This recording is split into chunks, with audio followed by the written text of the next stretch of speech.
Hey everyone, welcome back to the channel.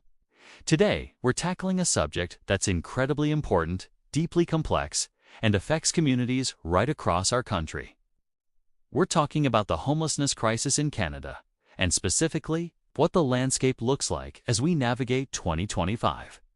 This isn't just about statistics, it's about people, our neighbors, and the very fabric of our society. So, what's the reality on the ground? Well, it's stark. In major cities from Vancouver to Halifax, and even in smaller towns, the number of people experiencing homelessness has been on a troubling upward trend. We're seeing more tent encampments, more families seeking shelter, and more individuals struggling to find a safe place to call home. It's a visible crisis, but what's often invisible are the root causes pushing people into this situation. Let's break down some of the key factors. First and foremost is the affordable housing crisis. It's a term we hear a lot, but what does it really mean?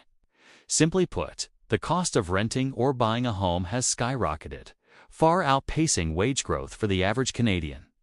In 2025, the gap between income and housing costs is wider than ever. A minimum wage job, even working full-time, is often not enough to cover rent for a modest apartment in many urban centers, let alone other basic necessities like food and transportation. This economic pressure cooker is forcing individuals and families to make impossible choices, and for many, it leads to losing their homes. Then there's the issue of income precarity. The rise of the gig economy and short-term contract work means less job security and fewer benefits. When an unexpected expense hits like a car repair or a medical issue, there's no safety net. This financial fragility is a fast track to homelessness for a growing number of Canadians who are living paycheck to paycheck. We also have to talk about the healthcare dimension. There's a significant intersection between homelessness and health, particularly mental health and substance use. Our healthcare system is struggling to provide adequate, accessible, and timely support. When people can't get the help they need for mental health challenges or addiction, it becomes incredibly difficult to maintain stable housing and employment. It's a vicious cycle. Poor health can lead to homelessness, and the stress and trauma of being unhoused can worsen existing health conditions. We're also seeing specific groups being disproportionately affected. Indigenous peoples, for example, are vastly overrepresented in the homeless population due to a long history of systemic discrimination, intergenerational trauma, and lack of culturally appropriate housing and services. Newcomers and refugees also face unique barriers, including language difficulties, challenges in getting foreign credentials recognized, and discrimination, all of which can make finding stable housing a monumental task. Youth aging out of the child welfare system are another vulnerable group, often left to navigate adulthood without the family support or financial resources many of us take for granted. So, the picture in 2025 is a complex tapestry woven from economic, social, and systemic threads. It's not a crisis of personal failure, it's a crisis of system failure. But this is where the conversation has to shift from problems to solutions. Because there is hope, and there are people and organizations across the country doing incredible work.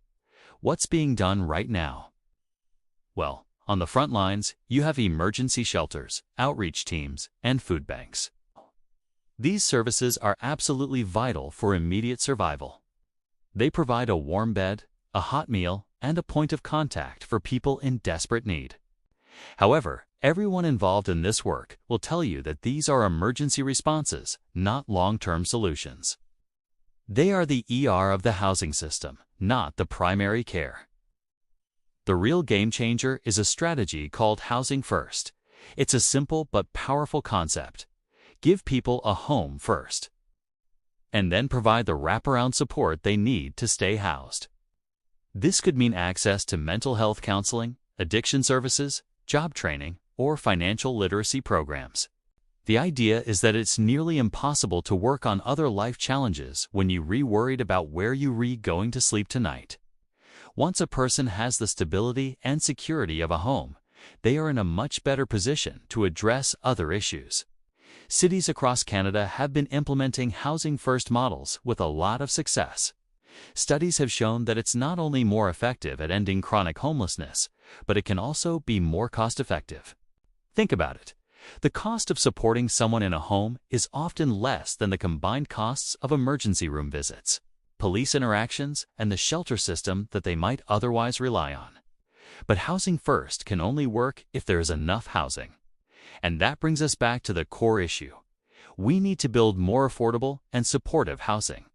This means all levels of government, federal, provincial, and municipal need to work together and invest seriously in social housing projects.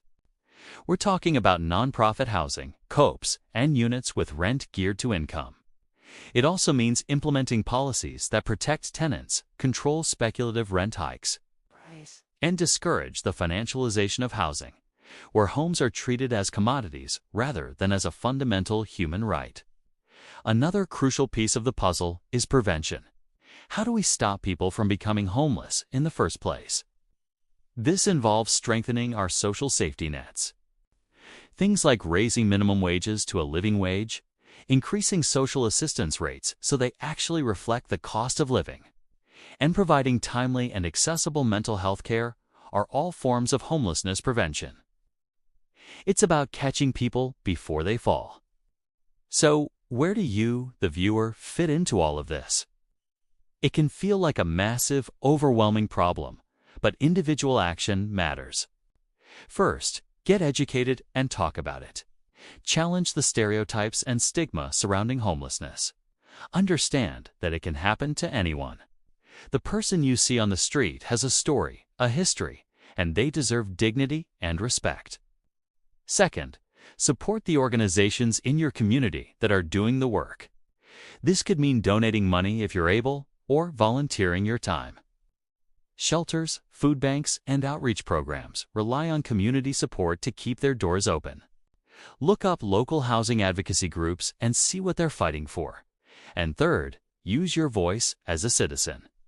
Write to your elected officials, your city councilor, your MLA or MPP, your member of parliament. Tell them that you want to see bold action on affordable housing, mental health services, and income supports. Ask them what their plan is to end homelessness in your community. Politicians respond to public pressure, and when enough of us demand change, they have to listen. The homelessness crisis in 2025 is a defining challenge for Canada. It tests our values and our commitment to building a just and compassionate society. We have the resources, we have the knowledge, we have proven strategies like Housing First. What we need now is the collective political and social will to implement these solutions on a scale that matches the crisis. It's not about managing homelessness, it's about ending it. It's an ambitious goal, but it's an achievable one. We owe it to our fellow Canadians to try. Thank you so much for watching and for engaging with this difficult but vital topic. If you found this video informative, please give it a like and share it to help raise awareness. And don't forget to subscribe for more deep dives into the issues that shape our world.